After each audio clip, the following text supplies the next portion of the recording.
Russia and Ukraine. On the edge of nuclear war.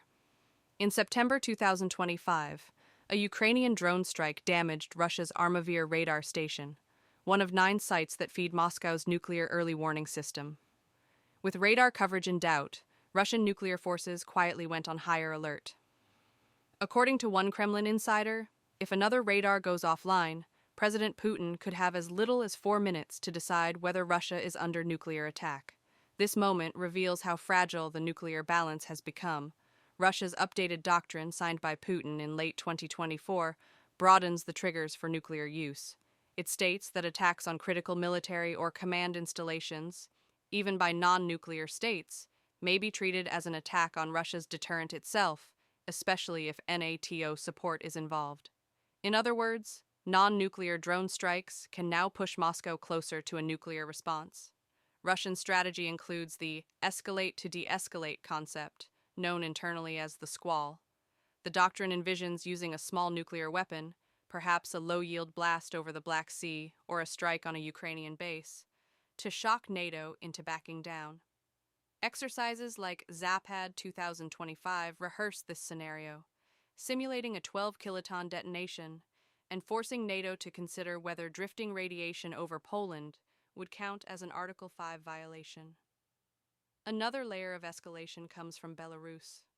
Russia has stationed new Oreshnik hypersonic missiles there, capable of carrying nuclear or conventional payloads with a range of 2,000 kilometers. This deployment slashes NATO's decision time to under 8 minutes and effectively surrounds Ukraine with nuclear-capable systems. Ukrainian forces have been told not to strike suspected warhead transport vehicles near the border under U.S. pressure to avoid crossing a Rubicon. The risks are not limited to weapons. Nuclear infrastructure itself is vulnerable. The Zaporizhzhia nuclear power plant has repeatedly lost power, nearly triggering reactor overheating. At Chernobyl, a drone strike damaged the new safe confinement, threatening to release radioactive dust if the structure fails. These non-nuclear incidents could spark catastrophe without a bomb being launched. If another radar is hit, Putin faces a 4 to 6 minute decision window.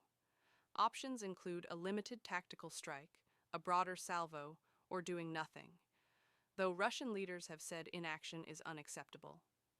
Analysts suggest Putin would likely choose a demonstration shot. NATO, in turn, has 3 possible responses: limited strikes, a wider conventional campaign, or threatening strategic nuclear retaliation. But divisions within NATO make consensus difficult, raising the risk of miscalculation.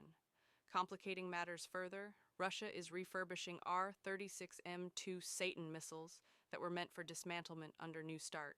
If arms control collapses, Moscow could rapidly field dozens of